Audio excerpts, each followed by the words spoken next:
Let me get straight to it. I know people in our country are frustrated with our politics.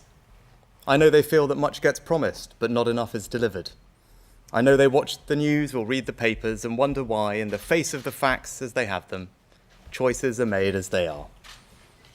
I know that they dislike Westminster game playing, the short-termism and the lack of accountability.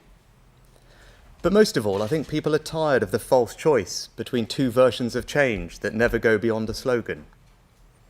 I've been Prime Minister for nearly a year now, and it is a privilege of my life. I know the fundamentals of our great country are solid and timeless. Its people are its greatest strength, economically and socially. Their hopes and genius are what propel us forward, not government. Government can set the framework, step in when needed, and step back when necessary. It can make big decisions.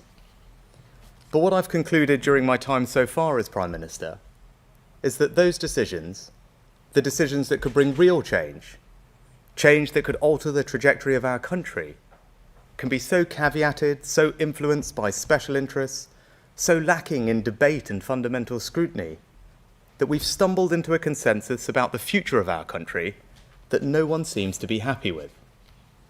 And this is because too often, motivated by short-term thinking, politicians have taken the easy way out, telling people the bits they want to hear, and not necessarily always the bits they need to hear. Now, we are making progress, including on my 5 priorities. Inflation, down again today and on track to be halved. Fastest growth in the G7 over the last 2 years. Debt on target to be falling. The NHS, treating more patients than last year. And small boats, crossing significantly down on last year. But put simply, that isn't enough. If for too many there remains a nagging sense that the path we're on, no matter which party is in government, isn't quite what we hoped for, and that no one seems to have the courage to say so.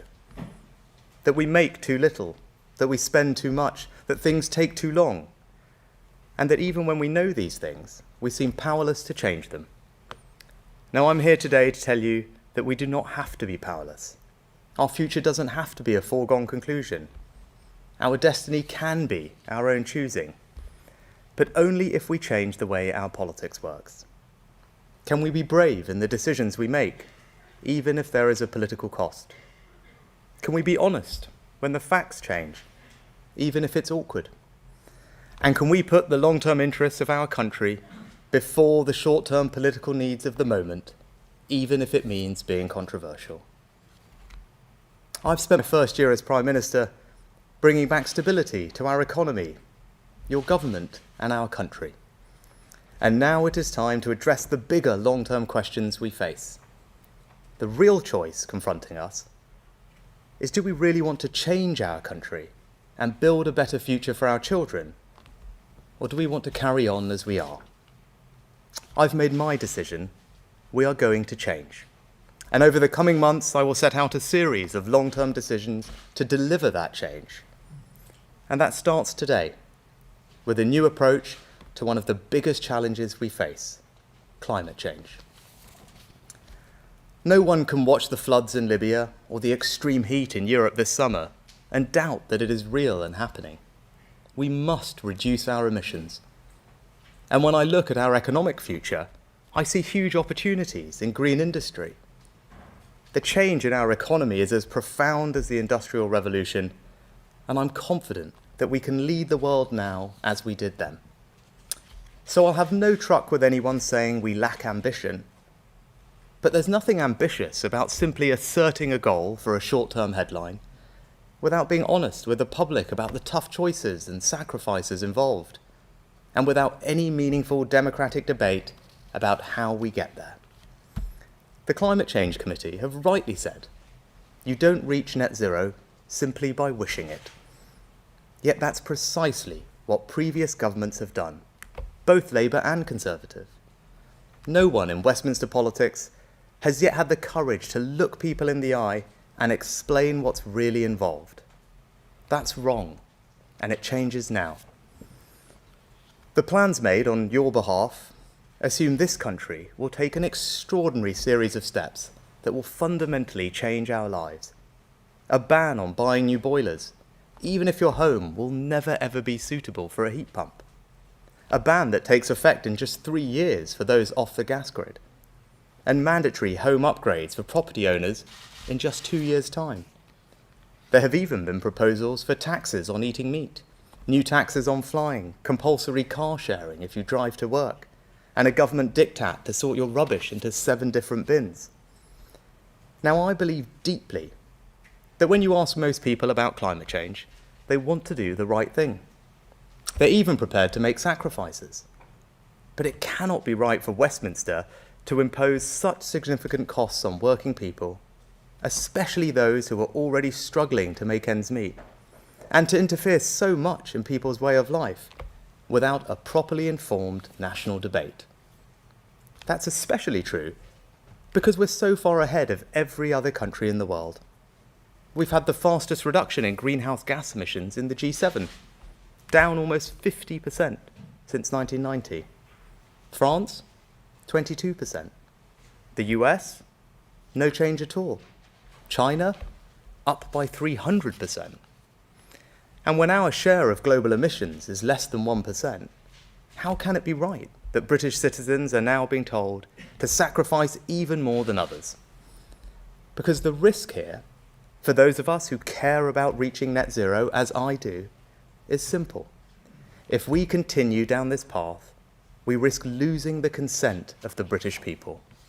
And the resulting backlash would not just be against specific policies, but against the wider mission itself, meaning we might never achieve our goal. That's why we have to do things differently. We need sensible green leadership. It won't be easy, and it will require a wholly new kind of politics. A politics that is transparent and the space for a better, more honest debate about how we secure the country's long-term interests. So how do we do that? What is our new approach to achieving net zero? Well, first, we need to change the debate. We're stuck between 2 extremes. Those who want to abandon net zero altogether because the costs are too high, the burden's too great, or in some cases, they don't accept the overwhelming evidence for climate change at all. And then there are others who argue with an ideological zeal, we must move even faster and go even further, no matter the cost or disruption to people's lives, and regardless of how much quicker we're already moving than any other country. Both extremes are wrong. Both fail to reckon with the reality of the situation. Yes, net zero is going to be hard and will require us to change. But in a democracy, we must also be able to scrutinise and debate those changes, many of which are hidden in plain sight, in a realistic manner. This debate needs more clarity, not more emotion. The test should be, do we have the fairest credible path to reach net zero by 2050 in a way that brings people with us? Since I've become Prime Minister, I've examined our plans, and I don't think they meet that test. We seem to have defaulted to an approach which will impose unacceptable costs on hard-pressed British families, costs that no one was ever really told about, and which may not actually be necessary to deliver the emissions reduction that we need. And why am I confident in saying that? Because over the last decade or more, we've massively over-delivered on every one of our carbon budgets, despite continuous predictions we'd missed them. We've seen rapid technological advances, which have made things like renewables far cheaper. Just consider offshore wind, where costs have fallen by 70% more than we projected in 2016. And people are increasingly choosing to go green. Look at how demand for electric vehicles has consistently outstripped forecasts. Now, given all these things, I'm confident that we can adopt a more pragmatic, proportionate, and realistic approach to meeting net zero that eases the burdens on working people. And that's the second part of our new approach. Now, I'm not saying there will be no hard choices, and nor am I abandoning any of our targets and commitments. I am unequivocal that we will meet our international agreements, including the critical promises in Paris and Glasgow to limit global warming to 1.5 degrees. I'm proud that our country leads the world on net zero with the most ambitious 2030 target of any major economy. And as we're committed as ever to helping developing countries.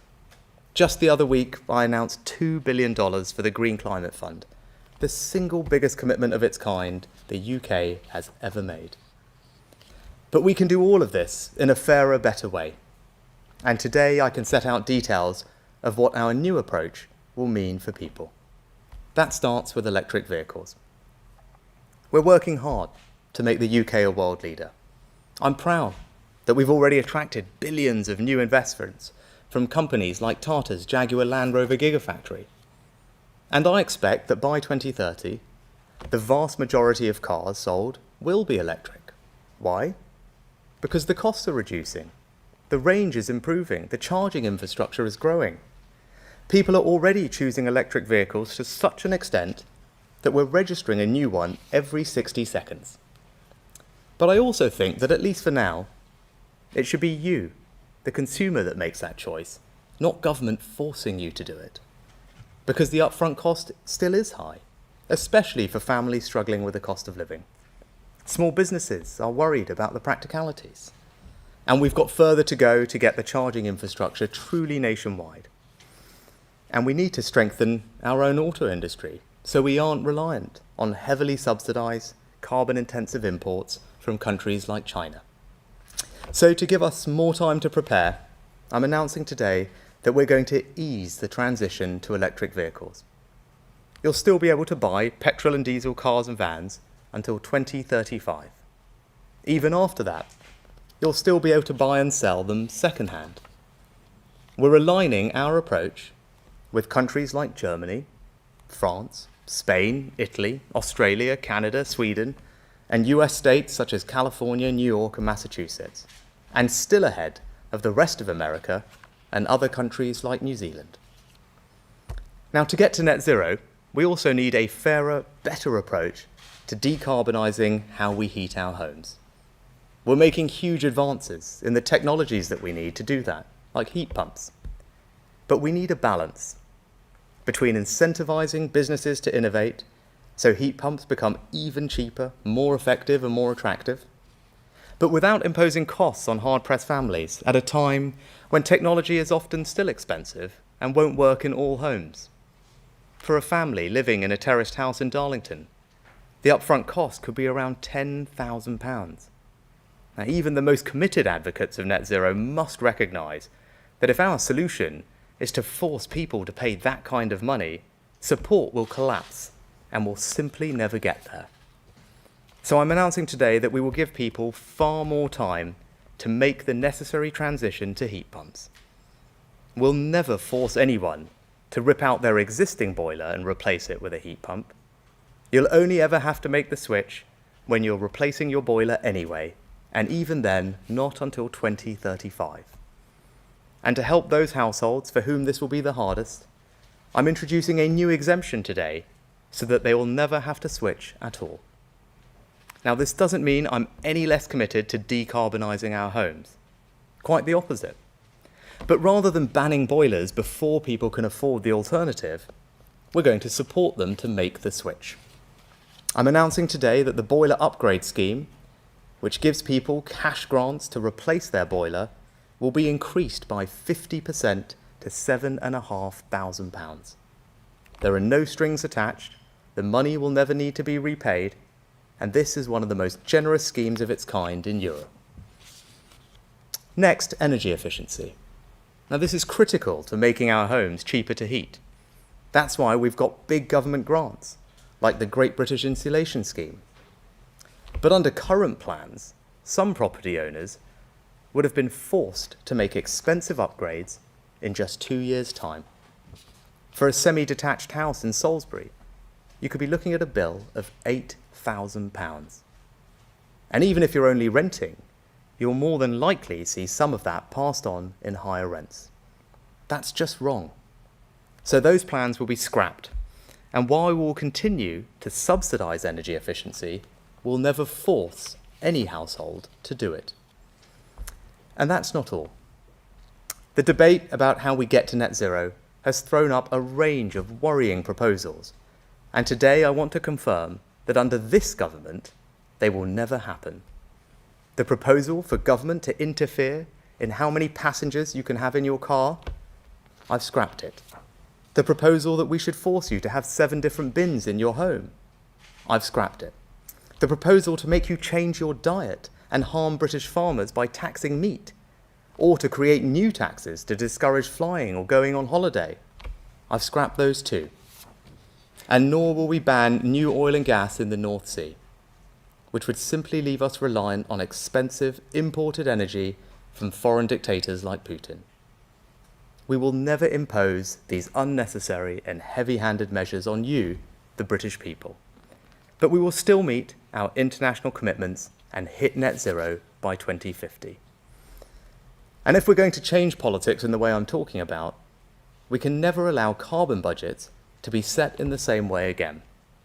The last carbon budget process was debated in the House of Commons for just 17 minutes and voted through with barely any consideration given to the hard choices needed to fulfill it.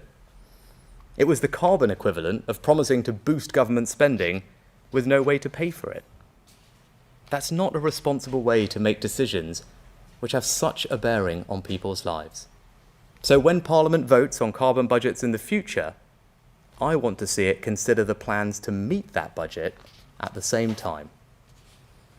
If the first part of our new approach to meeting net zero is to change the debate, and the second part is a more pragmatic, proportionate, and realistic approach that eases the burdens on families, then the third is to embrace with even greater enthusiasm the incredible opportunities of green industry and take the necessary practical steps to create whole new sectors and hundreds of thousands of good, well-paid jobs right across the country. We're already home to 4 of the world's largest offshore wind farms. We're building an even bigger one in Dogger Bank and improving our auction process to maximise private investment into this world-leading industry. We're lifting the ban on onshore wind. We're investing in 4 new clusters to capture and store carbon from the atmosphere. And we're building new nuclear power stations for the first time in 30 years. Just this week, we took a significant long-term decision to raise funding for Sizewell C, putting beyond all doubt our commitment to decarbonising our power sector. And later this autumn, we'll shortlist the companies to build a new generation of small modular reactors. But one of our biggest constraints to reaching net zero and improving our energy security is this. We're investing billions in new energy projects, yet we don't have the grid infrastructure to bring that power to households and businesses. And when energy security is national security, that's unacceptable. Right now, it can take 14 years to build new grid infrastructure. There are enough projects waiting to be connected to generate over half of our future electricity needs. So I can announce today that the Chancellor and Energy Security Secretary will shortly bring forward comprehensive new reforms to energy infrastructure. We'll set out the UK's first ever spatial plan for that infrastructure to give industry certainty and every community a say. We'll speed up planning for the most nationally significant projects, and we'll end the first-come, first-served approach to grid connections by raising the bar to enter the queue and make sure those ready first will connect first. So from offshore wind to nuclear to a revolution in our energy infrastructure, investors should have absolute confidence that we're getting on with the job and the UK will remain the best place in the world to invest in the green industries of the future. Not least because of something else that this country has always excelled at, innovation in new technologies. As a country that emits less than 1% of the world's carbon emissions, one of the most powerful contributions we can make is our unique ability to develop new technologies that can help the world. Like the Sense Wind team in Scotland developing the technology to service offshore floating wind turbines while still out at sea. Or the researchers at Cambridge who pioneered a new way to turn sunlight into fuel. And that's why today we're going further, creating the new £150 million Green Future Fellowship. This will support at least 50 leading scientists and engineers to develop real, breakthrough green technologies. And it builds on the £1 billion I invested as Chancellor in the Net Zero Innovation Portfolio. And finally, we can't tackle climate change without protecting nature, and vice versa. Just the loss of forests alone accounts for the equivalent of 10 times the global emissions of the entire United Kingdom. And in the coming weeks, ahead of my attendance at COP28, I will set out the next stage in our ambitious environmental agenda. So in conclusion, this country is proud to be a world leader in reaching net zero by 2050. But we simply won't achieve it unless we change. We're now going to have a better, more honest debate about how we get there. We'll now have a more pragmatic, proportionate and realistic approach that eases the burdens on families, all while doubling down on the new green industries of the future. In a democracy, that's the only realistic path to net zero. Consent, not imposition. Honesty, not obfuscation. Pragmatism, not ideology. That's how we'll turn the challenge of net zero into the greatest opportunity and the proudest achievement of our lifetimes. And this is just the start. What we begin today is bigger than any single policy or issue. We are going to change the way our politics works. We are going to make different decisions. We won't take the easy way out. There will be resistance, but we will meet it, because I am determined to change our country and build a better future for our children. Nothing less is acceptable.